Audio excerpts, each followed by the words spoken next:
My sister-in-law invited me on a family vacation, but her cruel prank at the airport triggered my past trauma and tore the family apart. I, 27 female, have been with my husband Aaron, 27 male, for 3 years. We've known each other for 6. He has an older sister, Sophie.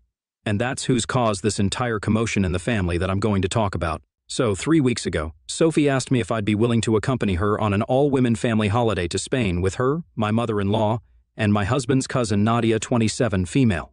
Nadia and Aaron are a lot closer than he and Sophie, in spite of being first cousins as opposed to biological siblings, because they were in the same grade and went to the same high school. As a result, I'm a lot closer to Nadia as well.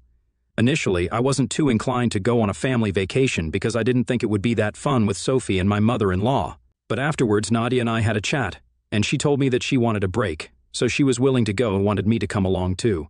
She convinced me, and I agreed to go on the trip. Sophie was the one sponsoring the flight tickets and the stay at the hotel, which wasn't a problem for her whatsoever because she was filthy rich thanks to her husband, who's a neurosurgeon. She runs an event management company, but everyone knows that the company pretty much runs itself. She just doesn't want to come off as a socialite who doesn't work. She has a degree in literature, but she's never used it and believes that college had been a total waste of time for her, except for the part where she met her current husband through a friend of hers at a party. Aaron has told me that Sophie has been spoiled rotten by her parents ever since childhood, and whatever she wanted, she got.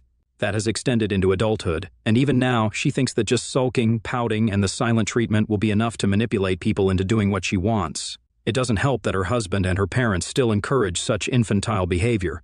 But Aaron, Nadia, and I know when to ask her to cut the crap, so she doesn't try to behave the same way with us. If I'm being honest, I've never particularly liked Sophie, but since she's never been outright mean to me, I've put up with her for the sake of the family.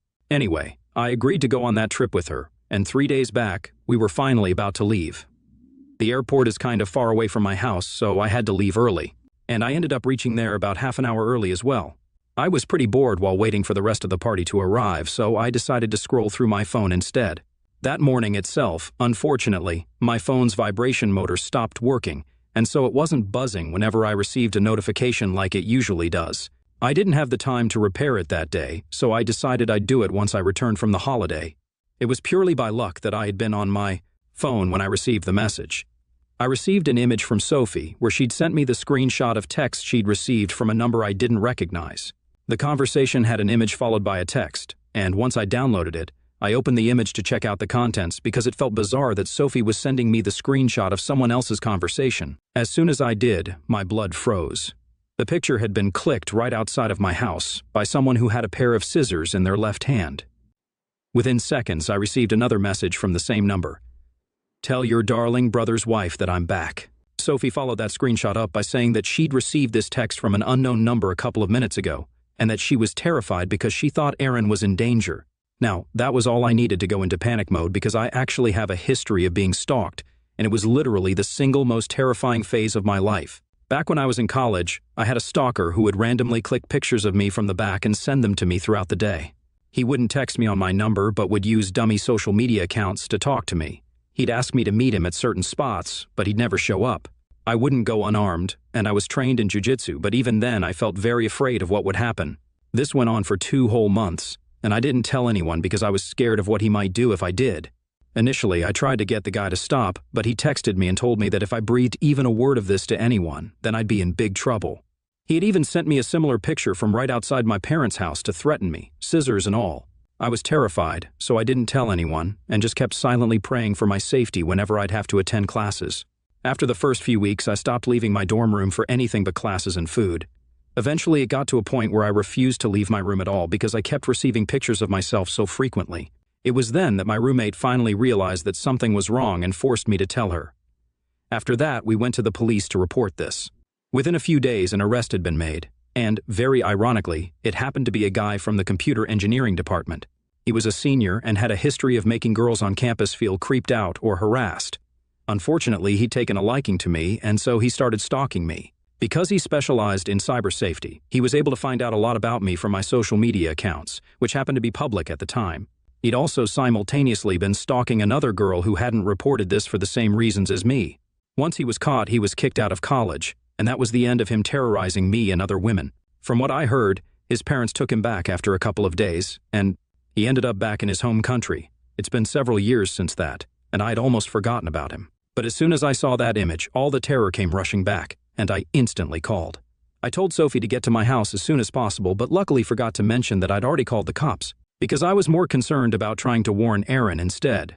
I got a cab within minutes and started trying to call my husband desperately because I knew that he was still asleep. It was 8 in the morning at the time, and my husband has a tendency to sleep late on the weekends, so I knew it wouldn't be easy for me to get through to him. But luckily, he did answer me when I called him for the first time.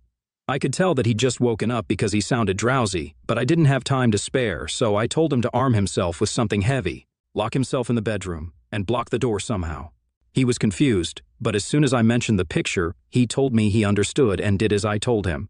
I stayed on the call with him throughout the 45-minute cab ride home, even as the cops arrived and inspected the house. I did not check my phone in the meantime, and since the vibration feature was gone, I wasn't getting any physical reminders from the notifications to remind me either. By the time I reached home, their inspection was almost over, and they hadn't found anyone suspicious in the vicinity. I was having a full-blown panic attack by the time I reached home, and it took me several minutes and half a bottle of water to finally calm down. The cops told me that they'd run the phone number through the system, and the only name that had come up was Fu Wilson. That wasn't my stalker's name, but a fake name for his phone number would be totally feasible. By then, I'd forgotten about Sophie and my phone and hadn't checked it in a while because I was just so relieved to see that Aaron was safe. The cops who'd come to my house informed me that they'd sent 2 cops separately to track this person after the cybercrime department had traced the sender, and they were currently bringing them to the police station. Aaron and I headed over to the nearest police station. Within a few minutes of our arrival, Sophie was dragged in by 2 cops while she sobbed violently. I think most people have been able to guess what happened by now, and yeah, it's exactly what you guys think. For whatever reason, Sophie had thought that it would be a good idea to pull a prank on me this morning, just to mess with me a little before our trip. She'd met a friend of mine from college for work a couple of days back, and of course, I'd come up while they were discussing families. Once they discovered the connection, my old college mate told her all about my stalker in college, which was something I'd become very popular for. I'm not bragging, but after the stalker incident, my popularity among the students and teachers alike had pretty much skyrocketed, because everyone likes a good scandal. I never thought it was fun to be pointed at and whispered about, but people had remembered, and I guess we're still talking about it. After finding out about my past stalker, Sophie had decided that she was going to prank me on the morning of our flight, and it'd be fun. So she'd used a phone number that she'd taken up a couple of days ago under a fake name, just for this purpose. To text herself an image that she'd clicked a few days ago right in front of our house with the scissors and an outstretched arm. Of course, now that I paid attention to the hand that I saw in the photo, I could tell it wasn't a man's hand at all. But she'd made the effort to remove her nail paint, so when I received that picture the first time, it was hard for me to tell while being so panic-stricken at the very idea. The fear had messed with my mind, and I'd missed a lot of important things that hinted at this being a prank. But at the end of the day, it didn't matter. It had been a traumatic thing for me back in college, and the thought of going through that again really scared me, especially when Aaron and his safety were at risk.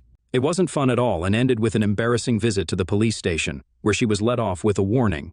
Aaron and I ended up wasting our time and energy worrying about the return of my stalker when we had nothing to worry about. I was beyond angry when I left the station and just let her have it. I must have screamed at her for more than 15 minutes, and by the time I was done, she was bawling again. But I didn't care. She tried to make a mockery out of something that was a really traumatic and scary experience for me, and because of her own stupidity, she'd landed us all in an embarrassing situation, so she could cry her tears all she wanted. But I wasn't going to feel even an iota of sympathy for her. Aaron and I drove back home that day, and on the ride back, I told Nadia all about what had happened. Even she ended up canceling the trip because, let's be real, nobody wants to hang out with someone like Sophie after they go above and beyond in their stupidity. That entire day, I did nothing but try to calm my nerves because it had been a crazy morning, and I still hadn't gotten over the stalker scare. The threat had felt very real at the time, and even after finding out it wasn't real, it was very difficult for me to shake off the fear because it had been the darkest time for me when it happened back in college. I'll admit I was still pretty spooked by it. That day, I didn't talk to anyone apart from Aaron and a little to Nadia. I didn't get any notifications either because I turned my phone off for the day. I'd had enough. It was only 2 days ago that I found out that my mother-in-law and Sophie had pretty much filled my entire inbox with their messages regarding how I had been the one to overreact at a silly little prank, and that it had been cruel of me to tell Nadia to back out of the vacation as well. I hadn't even told Nadia not to go on the trip. I just told her about what Sophie had done. The decision not to go on the trip was hers alone, and I had no part in it. Apparently, Nadia and Aaron had turned everyone against Sophie. And now nobody in the family wanted to speak to her after what she'd done, including my own father-in-law, her dad. My mother-in-law and Sophie think that I'm the one behind this, but I hadn't even told anyone about what had happened. I couldn't have, because I didn't even use my phone that day. It was all Nadia and Aaron who'd informed the other cousins, and generally just the younger folks of the family, who are now cutting Sophie off. They think that I'm the one who now owes Sophie an apology because what she did was just a harmless prank. But what's happening to her is real and hurtful. She's being cut off by her own family, and that's why now she's the victim here. I spoke to Aaron about this after I read their texts, and he told me that there's no reason for me to feel sorry for her at all. Neither he nor Nadia feel sorry for telling everyone else about this. What she did to me was undoubtedly cruel and not just a harmless prank. It would have been harmless if it didn't trigger my past trauma to the point of making me unable to think or do anything else for an entire day, but we all know the mental toll that it took on me. I agree, because it wasn't harmless at all. I had been paralyzed with anxiety for one whole day because of what she did, so now she deserved every bit of this. Plus, she didn't even apologize to me and just kept crying, so I don't know why she even expected me to feel sorry for her when she didn't feel sorry for me. I think that's very hypocritical of her, but I don't expect any less. After I read the text and spoke to Aaron about it, I was just going to ignore her because I had no intention of wasting my own time by speaking to her and trying to reason with her. But she just kept texting me again and again. It was clear that she was just trying to make me feel guilty about what had happened, and I knew that she fully believed that she could manipulate me into apologizing and getting the family back on good terms with her again. It just got on my nerves after a while, so in a moment of frustration, I actually ended up responding to her. I texted her back saying that I was glad that she'd chosen to play such an insensitive and cruel prank on me, because that just revealed what an awful piece of work she was to everyone, and she only had herself to thank for the situation she was in right now. I also told her that I had nothing to do with the other relatives cutting her off, but I wish I did, because then I'd have the satisfaction of knowing that I'd helped in cleaning up the trash from the family. I ended the message by saying that she was as much of a pig on the inside as she was on the outside, referring to the fact that she was slightly on the chubby side. I'm not. Generally someone who judges people by their bodies, because I have been bullied for my own body in the past for being excessively skinny. But here, I just wanted Sophie to feel bad. I knew she was insecure about her weight, so that's where I chose to hit her because I knew it would hurt. I don't know if I was too hard on her, but I did feel good after I sent that message. I tried very hard to keep my opinions to myself and my temper under control. But she just kept texting me and went on pushing and pushing until I finally lost it. So I replied to her and called her trashy because that's how I felt about her after the prank she tried to pull off. I used to tolerate her earlier despite her spoiled and insensitive behavior, but this was way beyond my tolerance. Now, I kept my phone aside after sending her that text and tried to distract myself by watching a movie. I only came back to my phone after 3 hours. When I finally checked my messages, there was a new message from Sophie, where she said that she considered me a good friend of hers all along, and that's why she'd expected me to forgive a tiny mistake of hers without her having to beg for forgiveness, since it was implied that she was sorry.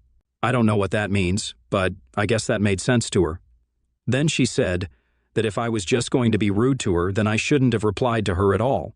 Instead of going out of my way to be horrible and make her feel like crap, I should have just ignored her like I was earlier. But I chose to be cruel just to hurt her, which made me just as trashy as her. I don't like Sophie much, but she does have a point, I guess, and maybe I shouldn't have said the things I said. I was just really angry with whatever she'd done, and the way she was still trying to pin the blame on me instead of accepting that she screwed up was making me feel even angrier.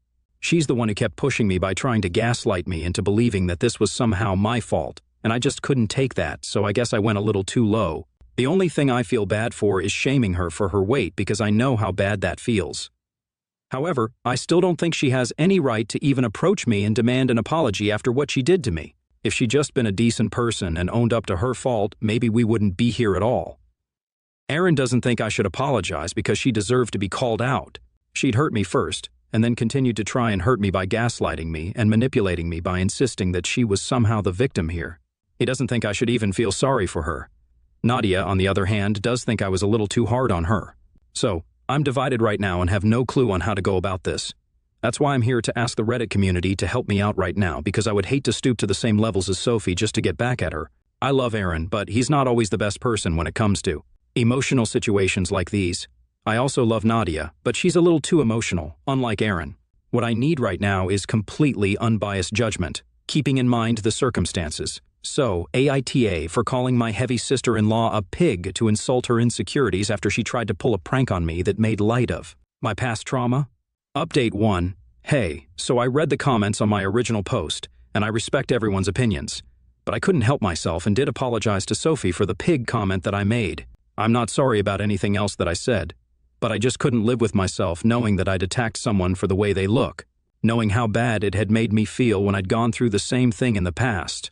As someone who knows how it feels to be bullied for things that are not in my control, I think I did what I had to do to get this thing off my conscience. I just sent the apology text 5 minutes ago and she hasn't opened it yet, but I hope she does and accepts it. Although I'll be fine even if she doesn't, because I'll know that I tried my best. After that, it's up to her if she wants to accept the apology or not.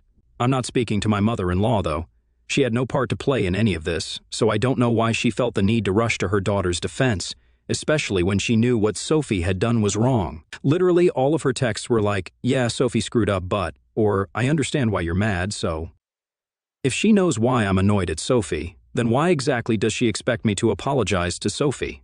It doesn't even make sense. Honestly, I just think she wants me to feel bad for Sophie.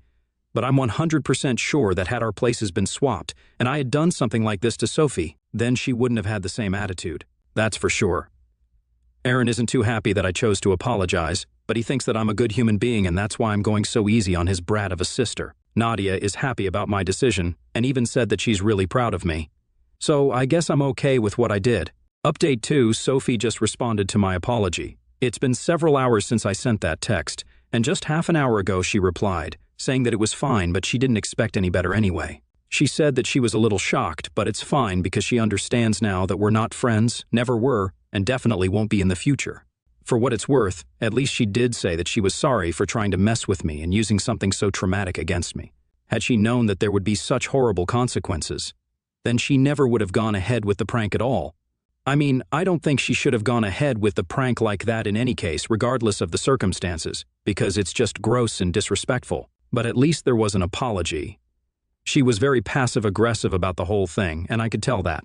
She'd racked her brains to try and come up with something that would be equal parts infuriating and apologetic, and had finally concocted this sorry excuse of an apology. But hey, something's better than nothing, right?